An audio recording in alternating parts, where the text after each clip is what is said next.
La malédiction d'Adia. Il était une fois dans un village nommé Ngoma niché au pied des montagnes de l'Ouest où les jours se déroulent au rythme du soleil et des chants des oiseaux. Ce matin-là, le village est en effervescence alors qu'une nouvelle venue, Adia, attire tous les regards. Sa silhouette gracieuse se distingue dans la foule alors qu'elle avance avec une élégance naturelle. Sa beauté est indéniable, mais il y a quelque chose de mystérieux chez elle, une tristesse qui voile son sourire. Les hommes du village ne peuvent détourner les yeux tandis que les femmes l'observent avec une curiosité teintée de méfiance. Adia porte une calebasse sur sa tête et ses cheveux sont ornés de perles qui scintillent au soleil. Sa peau semble capturer la lumière, et son regard, bien que doux, a une profondeur qui intrigue. Au marché de Ngoma, les villageois s'activent autour des étals colorés, remplis de fruits mûrs et d'objets artisanaux.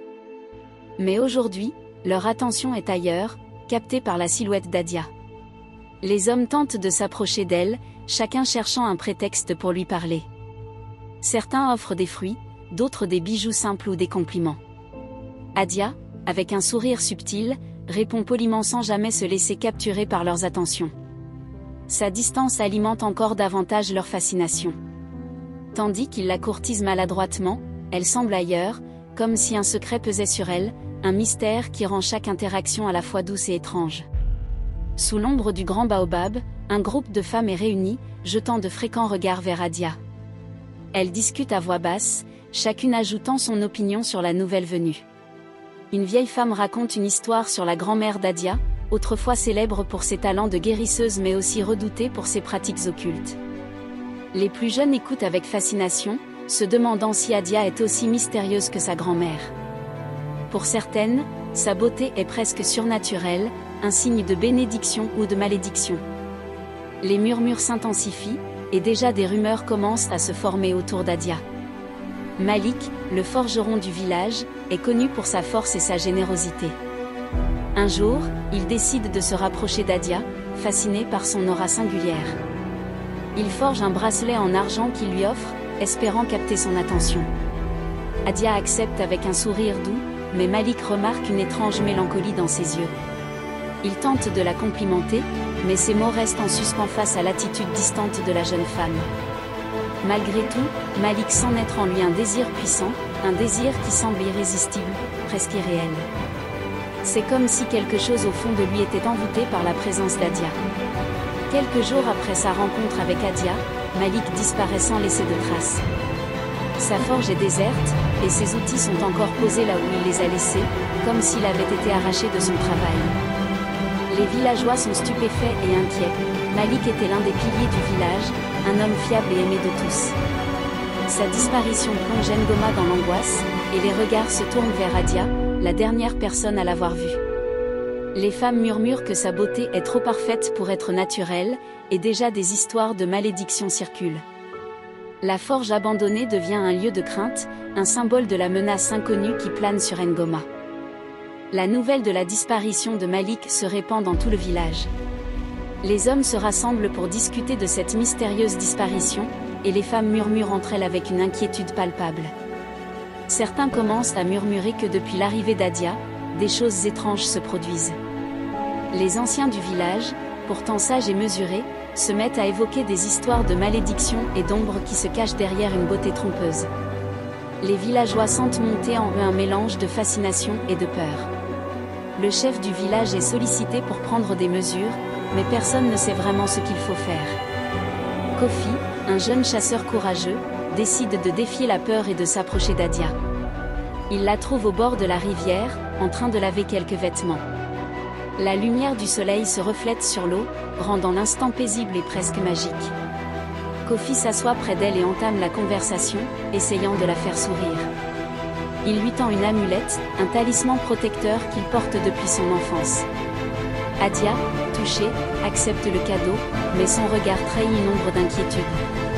Pour Kofi, ce moment est une chance d'entrer dans le mystère d'Adia, mais pour elle, c'est un autre lien dangereux qu'elle crée malgré elle. Quelques jours après sa rencontre avec Adia, Kofi disparaît lui aussi. Sa famille est dévastée, et les villageois, abasourdis, se demandent ce qui pourrait bien se passer. Les recherches commencent, mais en vain, Kofi est introuvable. À l'orée de la forêt, quelqu'un découvre l'amulette qu'il avait offerte à Adia, accrochée à une branche comme un sinistre présage. Les anciens murmurent que la forêt est désormais hantée, que les hommes sont punis pour avoir approché Adia. La peur s'empare de Ngoma, et le nom d'Adia devient synonyme de mystère et de danger. Devant les disparitions qui s'enchaînent, les anciens du village décident de se réunir sous le grand baobab pour discuter. Ces anciens, respectés pour leur sagesse et leur mémoire des traditions, évoquent des histoires anciennes.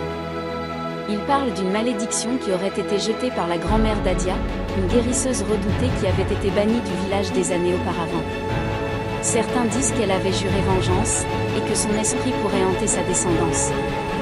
Les anciens décident de surveiller Adia de plus près, certains qu'elle détient la clé de ce mystère. Amani, le fils du chef du village, observe depuis longtemps l'agitation autour d'Adia. Avec une curiosité mêlée de méfiance, il décide de s'approcher d'elle, espérant découvrir la vérité. Lorsqu'il la voit seule au bord de la rivière, il s'approche et engage la conversation. Adia est surprise, mais accepte sa présence avec un sourire triste. Amani est frappée par la profondeur de son regard, et par cette tristesse qui semble imprégner chaque mot qu'elle prononce. Ils passent du temps ensemble, et peu à peu, Amani se rend compte qu'il est irrésistiblement attiré par elle, malgré les rumeurs qui l'entourent. Au fil des jours, Amani et Adia commencent à passer de plus en plus de temps ensemble, se retrouvant dans des lieux isolés pour discuter. Amani découvre en elle une âme douce mais tourmentée, pleine de secrets qu'elle ne peut révéler. Il tente de la faire rire, lui parle de ses rêves de devenir chef et d'amener la paix dans le village. Adia l'écoute avec admiration, mais Amani sent qu'elle reste sur la défensive, comme si quelque chose la retenait. Il lui parle de l'inquiétude des villageois, mais elle esquive le sujet, laissant Amani perplexe et encore plus intriguée. Une nuit, Amani décide de suivre discrètement Adia lorsqu'il la voit se glisser hors du village. Amani suit Adia jusqu'au cimetière des ancêtres, un lieu sacré que seuls les anciens et les guérisseurs visitent en temps normal. Caché derrière des arbres, il l'observe alors qu'elle s'agenouille devant une tombe ancienne, murmurant des paroles dans une langue ancienne.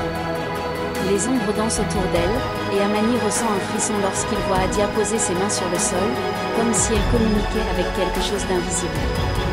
Il comprend alors qu'elle est en train de réaliser un rituel, un acte qui semble l'épuiser autant qu'il la terrifie. Sa voix, faible et tremblante, semble appeler une entité ancienne, et l'atmosphère devient oppressante. Amani est tiraillée entre la peur et la curiosité, décidée à découvrir ce que cache Adia. Le lendemain, Adia semble plus sombre que jamais, et Amani décide de lui demander la vérité. Il la confronte, lui racontant ce qu'il a vu au cimetière et exigeant des explications. Adia, au début réticente, finit par céder et lui révèle son terrible secret. Elle est liée à une ancienne malédiction, héritée de sa grand-mère. Chaque homme qui tombe amoureux d'elle est destiné à mourir, victime d'une force invisible qu'elle ne contrôle pas. Adia avoue qu'elle a tout fait pour fuir cette malédiction, mais qu'elle est condamnée à répéter ce cycle, incapable de rompre ce lien mortel. Amani, choqué, comprend enfin pourquoi les autres ont disparu, mais il ne peut se résoudre à la laisser seule face à ce fardeau. Après avoir appris la vérité, Amani est tourmenté. Il est partagé entre son amour naissant pour Adia et la peur de ce destin tragique. Il décide cependant de ne pas abandonner. Amani se rend chez les anciens pour trouver des réponses sur la malédiction. Il lui parle de la grand-mère d'Adia et du pacte qu'elle aurait scellé avec des forces obscures. Selon une ancienne légende, seule une âme pure prête à se sacrifier par amour pourrait libérer la descendante de cette malédiction. Amani, bien que terrifié, décide de se consacrer à cette quête, convaincu que sauver Adia est la mission de sa vie. Adia, sachant le danger qui pèse sur Amani, tente de le convaincre de quitter le village pour sauver sa vie. Elle lui explique que rester auprès d'elle le condamnera inévitablement, comme tous les autres. Amani refuse de l'abandonner, mais Adia le supplie avec des larmes dans les yeux, lui demandant de penser à sa famille et à l'avenir qu'il pourrait avoir ailleurs. Amani, ému par la détresse d'Adia, hésite, mais sa décision reste ferme. Pour lui, quitter Adia reviendrait à la laisser seule face à un destin cruel, et il se promet de trouver un moyen de briser la malédiction, quoi qu'il en coûte. Amani, guidé par les anciens, rassemble les ingrédients nécessaires pour le rituel de libération, des plantes sacrées, des pierres bénies et des objets personnels appartenant à Adia. La nuit tombée, il se rend avec elle dans le cimetière des ancêtres, prêt à braver l'inconnu pour briser la malédiction. Adia, terrifiée par ce qui pourrait arriver, hésite, mais Amani la rassure en lui promettant de rester à ses côtés. Le rituel commence, et les chants des anciens résonnent dans l'air, invoquant des forces anciennes pour purger la malédiction. Amani sent la tension monter, comme si les esprits des ancêtres eux-mêmes observaient ce moment sacré. Pendant le rituel, une brume épaisse s'élève autour d'eux, et l'esprit de la grand-mère d'Adia apparaît. Son visage est sévère, et elle accuse Amani de vouloir briser son pacte. Adia, terrifiée, regarde l'apparition avec respect mêlé de peur. L'esprit exige qu'Adia continue de porter la malédiction, rappelant que son pouvoir vient avec un prix. Mais Amani refuse de se laisser intimider, déclarant qu'il est prêt à tout sacrifier pour libérer Adia. L'esprit de la grand-mère, impressionné par la détermination d'Amani, met alors son amour à l'épreuve dans une série de visions terrifiantes. L'esprit de la grand-mère annonce à Amani qu'il doit sacrifier son âme pour sauver Adia. Sans hésiter, Amani accepte, prêt à donner sa vie pour briser la malédiction. Adia, déchirée, tente de l'en empêcher, mais Amani la rassure en lui disant qu'elle mérite de vivre libre. Le moment est intense, et Adia pleure en le serrant dans ses bras, implorant l'esprit de changer d'avis. Finalement, dans un dernier acte de dévotion, Amani prononce les mots sacrés, offrant son âme en échange de la liberté d'Adia. La brume s'éclaircit et l'esprit disparaît, emportant avec elle le poids de la malédiction. Le lendemain, Adia se réveille seule, libre de la malédiction mais le cœur brisé. Le village découvre l'acte héroïque d'Amani, et ses proches lui rendent hommage en érigeant un petit autel en son honneur. Adia, bien que libérée, ressent le poids de ce sacrifice chaque jour, visitant l'autel pour parler à Amani dans ses prières. Elle sait qu'il a donné sa vie pour elle, et cet amour la guide désormais, lui rappelant sa force. La légende d'Adia et d'Amani devient une histoire que les anciens racontent, évoquant un amour plus fort que la mort elle-même. Les jours suivants furent marqués par un silence lourd dans le village de Ngoma. Les villageois murmuraient entre eux, mais personne n'osait s'aventurer trop loin dans la forêt, ni aborder le sujet d'Adia. La jeune femme, bien qu'apparemment libérée de la malédiction, vivait désormais avec un vide insupportable. Chaque matin, elle se rendait en silence sur la colline qui surplombait le village, où elle regardait l'horizon avec un regard mélancolique. Le sacrifice d'Amani, son amour de toujours, pesait sur son âme, et même la liberté retrouvée ne pouvait effacer le vide laissé par sa perte. Le village, quant à lui, changea peu à peu. La disparition d'Amani devint une légende, contée au coin du feu par les anciens. Ses actes héroïques étaient désormais célébrés, mais le prix qu'il avait payé pour sauver Adia demeurait un mystère que personne ne pourrait jamais totalement comprendre. Le sacrifice ultime, celui d'une âme pure, avait ouvert la voie à la libération, mais l'écho de cette libération serait éternel. Adia, dans ses moments de solitude, se rappelait le regard d'Amani lorsqu'il avait accepté de tout sacrifier pour elle. Elle revivait chaque instant de leur histoire avec une douleur douce amère, une nostalgie teintée de gratitude. Les anciens lui avaient dit qu'elle devrait continuer à vivre, pour honorer le sacrifice d'Amani, mais aucun mot ne pouvait apaiser le poids de ce souvenir. Un soir, alors que la brume tombait sur le village, Adia se rendit pour la dernière fois au sanctuaire ancien dans la forêt. Là, elle posa une pierre sur l'autel, un symbole de son amour éternel pour Amani, et murmura les mots qu'il lui avait dit avant de disparaître. Tu vivras libre. Je serai toujours avec toi. Les arbres autour d'elle frémirent dans le vent, comme pour répondre à son vœu, et une paix silencieuse envahit la clairière.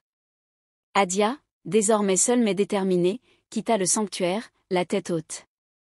Elle savait que sa vie serait marquée à jamais par l'amour et le sacrifice. Mais elle savait aussi que, tant qu'elle porterait ce souvenir dans son cœur, elle ne serait jamais vraiment seule. Et ainsi, l'histoire d'Adia et d'Amani se perpétua, racontée de génération en génération, comme un rappel de l'amour indomptable, celui qui transcende la mort, et de la liberté qu'il peut offrir, même au prix du sacrifice suprême.